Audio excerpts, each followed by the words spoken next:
Welcome to Wynette Gaming and to part 7 of my State of Decay 2 walkthrough. And on the end of part 6, I was left with Danielle in the house. If you like this video, give it a like, consider subscribing. Right now I'm looking across the map, deciding what my plan is, surveying the rest of Druckner County and looking for the rest of those plague hearts and deciding if I'm going to move.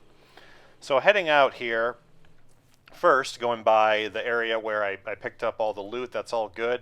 So just moving on, going to the cell tower. I stick with these because you can search farther than you can with the billboards and you get that 30mm ammo for your submachine gun. So looking at the first one here right now, I see a plague heart right next to me surveying the rest of the area. And that's the main benefit. Again, like with this, like I said before, a lot of it I was able to find just by driving by. But I see one in the south there, and I see another potential base. Checking that out. But looking at the distance, how far it is away. 30mm ammo, of course. And I'm deciding whether to take out some. I am packed with ammunition and explosives, so I can get one of those that are farther away if need be. But still with Liv here. Taking the Mega Max. Now I'm on the southeast part of the map. The hangars, the airport hangars always are in the same spot, and the plague hearts are more random. They're just kind of spaced out. But checking out that cell tower, kind of around here. At this point in the game, the way I do it, everyone's playthrough is different. I search later the areas that are farther away. I stick to resources close by. So I see that one there. This one is the farthest away from my current home base. So I'm debating whether to attack this one. Every plague heart too, some are in more open areas, and how you approach it. If you do get swarmed, kind of what you do, having a plan, kind of what to do next. But I'm checking out the military trauma area first, making this an outpost and looking for some ammunition. Again, lots of zombies. When you stop anywhere, the farther away you are, you can very quickly get into trouble, and juggernauts are just everywhere at this point. I'm seeing more bloaters now too.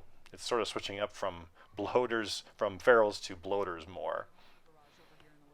And here Liv is behind me. I'm always keeping an eye on. You don't want them to get too far away. I'm going to stick around. My artillery strike, trying to clear out this juggernaut. The problem with this is it attracts more zombies. There, I got hit.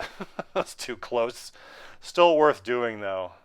Artillery strikes have really saved me. So I attracted my favorite, the riot gear. You saw the guy with the cone on his head, little reference to Plants vs. Zombies. Fortunately, Liv comes up, and there's that feral. Switching from bloaters to ferals now. Always throwing that napalm when they come by. I have a lot more fuel bombs, which is the better napalm grenade. But here, those funny cone zombies. They're like riot gear zombies, though. They have that extra armor, and you're approaching it the same way. Here, my weapon jamming, clearing, that's the most useful for shooting by far. I would never pick anything else because they're always jamming, especially in Dread Zone. Back to the plague heart here in the hangar. This is pretty open, so it's not too bad. I'm always throwing, like I have fuel bomb you see in the bottom left there, and I'm using my automatic here. Throwing another one. And then you can do two sets. I could throw like napalm and I could throw an explosive just to keep it going while shooting. That's probably what I'll do in the future. But I'll forget about that, most likely. So there I got close call. Trying to reload, throwing another one. Here I'm cutting it pretty close. Fortunately, it went down as I had to reload. My health is getting lower. Feral here at the very end. Always attracting, like after you're shooting a group, you usually get some stragglers, and it's like a feral or a bloater or a juggernaut or a horde. That happens much more often later in the game. Repairing my Mega Max. Still the ideal vehicle.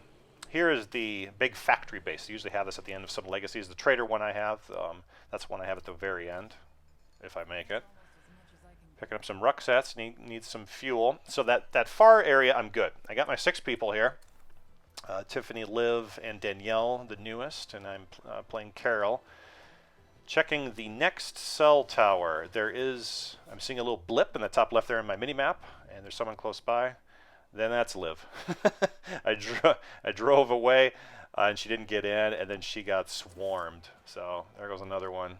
I was sitting well, but down to 5. Still comfortable. 9mm once again in that cell tower. This is the last one I got to search, and there is a plague heart right there. Usually one per area. They're not clustered together. There's a decent amount of space. A lot of hordes. You see them all there that you got to deal with. And they're all clustered together. There is a neutral base there, though, at least. It's nice to have a friendly or neutral community close by. Then you got somewhere to go if things get hairy, and you can trade, and you can get all your equipment shortly after, too, from the Plague Guard itself. And then I still got that one right below. I'm checking them out. So 4 left in total. What I'm doing here is I'm looking for a Plague Heart. The reason I do this is if I missed one, they'll tell me through the red talon. And if you get one that you've already checked out that's marked, then you're good to go, which I am. It's marking that one close by, so I know I'm good. Moving on now, a couple hordes kind of getting around there. Always good to clear out zombies to like attract them to the local community, and then you can help them out. Sometimes they get killed though. I played a Nightmare, and then some have gotten killed, and you lose a community. Trading, I got some of my luxury goods. I sometimes have those with me just to get extra influence, so I can buy stuff if need be, and don't have to search for everything. Going back here, checking out Wally's Bar and Grill. Based on the Plague Hearts, everything, and I lost a guy. I'm looking to make this my next base. I don't always do a third base, but in this case I am. Just with the position where it's at, where all the communities are, and I lost that guy. So it's good to have, it's easy to have something smaller, even though I gotta rebuild everything once again. So sticking with that, because I only got those 5 people. This base doesn't have really much, like any benefit. It has like cooking, like your starting base, but nothing besides that. First, same type of deal, upgrading my storage, checking out my command center, how many outposts I have. I haven't upgraded my command center much either. Workshop, and then I'll get that infirmary. But early on, this late in the game, it can get hairy because if you have people injured and you move a base, you got to wait for that infirmary to come up, and then you got to have that one going. Switching over here to Danielle, my newest member that was stuck in that house. Now she magically went over. So it was worth switching a base. I just got an extra guy out of the deal because she was stuck there. They always teleport to that new base. I got a horde already. Again, the zombies are really starting to pour it on at this point in the game. This is about like, close to the end when you're assaulting Plague Hearts and then finishing up legacy goals. I'm in the Plague Heart finishing up area. She's pretty good though. She has a sliced weapon and a pistol with her as well, and getting a follower. Tiffany, who was with the wrenches, I'm sticking with, and back there's an objective there to make them allied. That is the goal. I'm at night though, but I'm checking it out, seeing what they have. There's a feral right over there, and with this one there is 2 of them. Clearing out this feral first. There, I got lucky. I've been missing them like crazy. This is one type of mission I haven't done.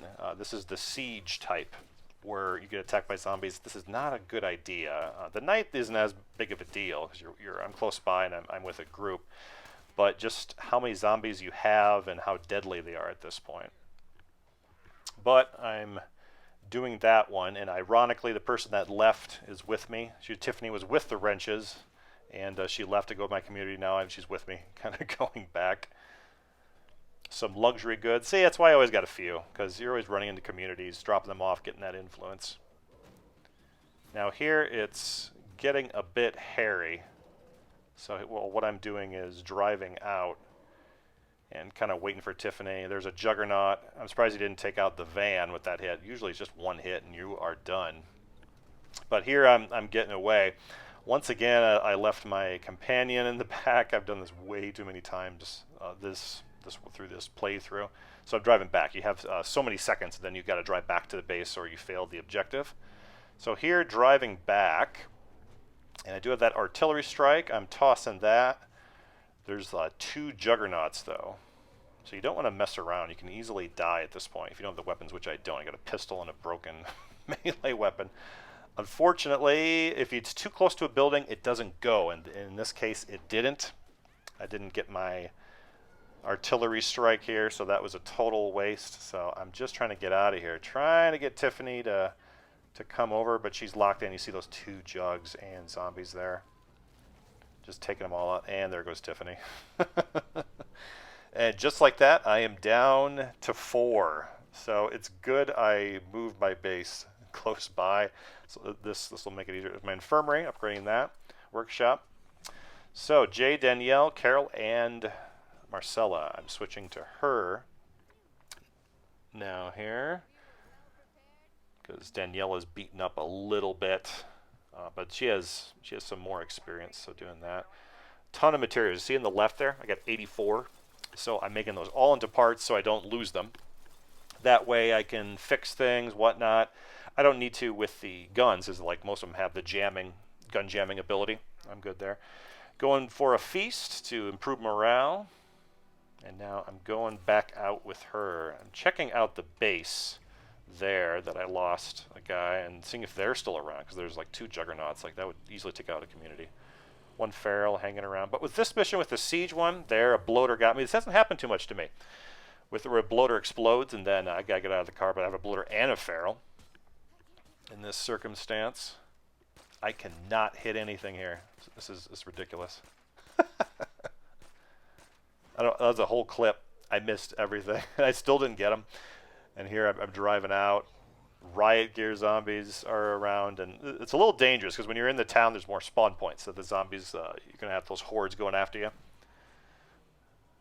All right, back. So they all leave when you leave the mission. So they're still around. There's just 2 of them. They just lost the guy I took, and now I'm enlisting one of them. I should have done this much earlier. This is something I learned through this playthrough. When you enlist someone through a community, they stay with you until you switch over. So you get a free extra guy. I'm attacking the Plague Heart close by. I'm doing the ex-military. This is for the grunt community where they help you out. This has probably saved me actually. But with this one, it's a little bit south of the wrenches from my base. So I'm attacking that one, and then I have them coming. You can see the blips going on. They're attacking in the distance, kind of keeping them distracted. And here's an example of a Plague Heart where you want to pay attention to where it's at. There I'm calling them. Then I got my smoke there too. And once again, with this one, see that smoke there where I put it, it didn't go because it was too close. But you always want to look at where the Plague Heart is. Like here is this convenience. It's in a window, so I can shoot it through there. That's what I should have done to begin with, actually, but I found that out later, so I'm protected. The ex-military grunts take him out, so I take that one out. So in pretty good shape. I got 3 left. And the materials ramp up. Like here I got a repair kit. Not a terribly a lot, though. Like I remember past playthroughs through normal, I get like the 50 cal sniper rifle and like weapons, AKs. Now it's like repair kits, so not much. Back to the broker. More bloaters popping up, and beyond the AK, like I said with the previous video, not much. You get like a mace and a pistol. The other things are just like not worth the work. But the AK was the main one. That one wasn't too hard to get, so that's been useful. And this guy again is close. Like strategically, I'm going here because they're close by. Taking a look at my community. Getting of course, the weapon jamming one, plumbing. I'm not really using. So the last one there, and rounding out the rest of their abilities. You see in the yellow, that means that they're upgraded. So Carol's all upgraded. Him, gee, what am I going to pick? Yep. And so you only have like 1 or 2 with some of your community members. Like Danielle has more because she's new, but the rest are okay. A lot more of defending the base. There's just so many zombies. You have hordes coming in all the time, and I'm here, so I'm clearing a few more out. But I still got my guy close by the fire station. This is a useful one. It has like repair kits, fuel, stuff that I really happen to need this round. Everyone needs repair kits, but the fuel even too. I could use more. Make explosives, and I'm just low. Artillery strike once again. Using it all the time now at this point. Feral coming in. I lucked out there. I happened to hit him. Artillery strike not as much. I got a few. There's just a lot of them though, but I'm trying to clear out this base. When you go into a new base, you'll have zombies around. You don't want to, clear out all the infestations, clear out all the areas. You want to stick to around your immediate area, kind of clearing that out. Generally, if you have 1 horde, it's not a big deal.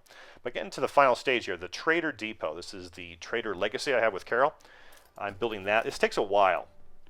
So you don't want to wait too long, like after Plague Hearts. I do it, you know, when I'm approaching the end, like the last 2, 3 Plague Hearts. I believe I have 3 left. And then close by, like with all my bases, I scavenge close by. That's why I like to be by a small town. And that's what I'm doing here. I need meds, so I'm going there first, kind of clearing that out, and then the area is safer then too. I'm clearing out zombies in the immediate area, kind of two double purpose sort of thing to it. If you liked the video, give it a like, subscribe if you really liked it, and I'll see you in part 8.